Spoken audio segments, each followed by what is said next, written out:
So are you friend zone? आपके लिए ऐसे 5 लॉ ऑफ अट्रैक्शन के नुस्खे में लेकर आया हूँ जो कि करने के बाद आप और फ्रेंड जोन नहीं रहोगे। यू नो इट्स अ कोप। और ना ही ऐसी कोई टेक्निक्स है या फिर पिकअप लाइन है जो आपको फ्रेंड जोन से निकाल पाएगी, क्योंकि एक बार आप फ्रेंड जोन हो गए तो उसका मतलब ये है कि वो लड़की आपको एक पार्टनर की तरह देखती ही नहीं है। पर ऐसा क्यों है? तो उसका सीधा सीधा आंसर है लुक्स। मैं जानता हूँ ये बात बहुत ही कड़वी लगती है, बट ये बात ही सच्चाई है। परंतु मैं आपको एक ब्लैक पिल कोपर की तरह सोचने को नहीं बोल रहा। मैं आपको जॉर्डन बैरेट, सीन ओपरा या फिर चीको बनने को नहीं बोल रहा। मैं आपको ये नहीं बोल रहा कि पर्सनैलिटी मैटर नहीं करता। लॉन्ग टर्म में पर्सनैलिटी जरूर मैटर करता है, लेकिन शॉर्ट टर्म में मतलब वो जो इंटरेक्शन शुरू होने के लिए आपके अंदर उसको ऐसा कुछ दिखना चाहिए जिससे कि आप अट्रैक्टिव लगो। देखो, लड़कियों की जो एसएमवी होती है, मतलब सेक्सुअल मार्केट वैल्यू होती है, वो लड़कों के कंपैरिजन में बहुत ज्यादा होता है। इसका कारण ये है कि लड़के जो हैं वो जो भी लड़की मिल जाए उस पे मुंह मारते हैं, थिंकिंग कि उनका हाल भी बॉलीवुड के हीरो की तरह होगा जो मूवीज में ऐसे लड़की के पीछे पड़ा होता है। फिर एक टाइम के बाद उन दोनों के बीच में रिलेशनशिप हो जाती है, फिर शादी हो जाती है, फिर बच्चे हो जाते हैं, सब कुछ हो जाता है। जबकि आप बस वो बॉलीवुड के गाने होते हैं ना जिसके पीछे डांसर्स नाच रहे होते हैं, हाँ वो डांसर हो। Only way of not being a friend zone is knowing your competition and becoming better than the competition। देखो, online dating is a waste of time और आपको ऑफलाइन डेटिंग करनी पड़ेगी। आपको अपने अंदर के कॉन्फिडेंस को बढ़ाना पड़ेगा, तभी जाके आपको कोई गर्लफ्रेंड मिल पाएगी।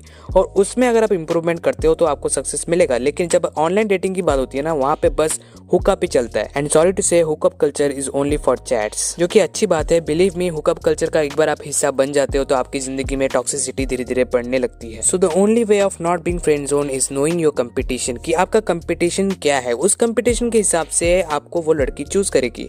मान लो वो लड़की आपको देखती है और 5 लड़के को देखती है, आप 5 लड़कों में जो सबसे बेस्ट होगा वो उसको चूज करेगी। वैसे तो मैंने यहाँ पे बहुत ही छोटा सा सर्कल बनाया है, लेकिन लड़कियों के पास बहुत ऑप्शन होता है, तो वो जो ऑप्शंस होते हैं ना उनमें से आपको बेस्ट बनना पड़ेगा। और पता है, आप इस केस में मुझसे लकी हो। मैं बॉडी मैक्सिंग नहीं कर सकता। मैं जानता हूँ बहुत सारे ब्लैक पिल फॉरम्स बॉडी मैक्सिंग को एक कोप मटेरियल बोलते हैं, लेकिन बिलीव मी, अगर आप बॉडी मैक्स करते हो तो आप बहुत सारे लड़कों से बेटर लगोगे। और उतना ही नहीं, बॉडी मैक्स करने से ना आपके चेहरे पे भी एक रौनक आती है और आप इजीली बहुत सारे लोगों से कम्पीट कर पाते हो, उनसे बेटर बन पाते हो। उसके बाद आपको कनेक्शन बनाना आना चाहिए। ऑल्दो मेरे खुद इतने कुछ बड़े बड़े कनेक्शन नहीं है, इसलिए मैं ये खुद ओपनली रिकमेंड नहीं कर पा रहा, लेकिन इससे काम जरूर बनता है। बिकॉज मैंने ऐसे लड़कों को भी देखा है जो दिखने में इतने अच्छे नहीं है, पर उनके कनेक्शन इतने अच्छे हैं, क्लास में उनका नाम है, जिस वजह से उनकी गर्लफ्रेंड्स है। देखो, लड़कियां भी इंसान होती है। नहीं, मैं यहाँ पे कोई फेमिनिस्ट वगैरह नहीं हूँ, उनको राइट्स जो नहीं चिल्लाने वाला। मैं बस ये कह रहा हूँ कि लड़कियां भी इंसान होती है, तो उनको इंसान की तरह समझो। मानो कि तुम्हारे कुछ स्टैंडर्ड्स होंगे, ऑब्वियसली, भले ही तुम्हारे डेटिंग में स्टैंडर्ड्स ये कि लड़की इंसान होनी चाहिए, लेकिन तुम्हारे ऐसे कुछ अलग जगहों पे अलग रीजंस होंगे, अलग स्टैंडर्ड्स होंगे। जैसे कि मुझको यही गाड़ी चाहिए, यही खिलौना चाहिए जब तुम बच्चे थे, तो वैसे ही लड़कियों का भी एक स्टैंडर्ड होता है। और वो स्टैंडर्ड जब डेटिंग पे आता है तो बहुत सारी लड़कियों का वो स्टैंडर्ड कभी भी चेंज नहीं होता। And I feel really bad for me that मैं एक्सरसाइज नहीं कर पाता, वेट लिफ्टिंग नहीं कर पाता। एक टाइम था मैं कर पा रहा था, and then suddenly I got stuck with this health problem, जिस वजह से मैं वेट लिफ्टिंग नहीं कर पाता। इसके बारे में मैं कभी ना कभी एक्सप्लेन करूंगा अपने फ्यूचर वीडियोस में, लेकिन अभी तो नहीं करूंगा। लेकिन इतना मैं जरूर कह सकता हूँ कि प्लीज अपने ऊपर काम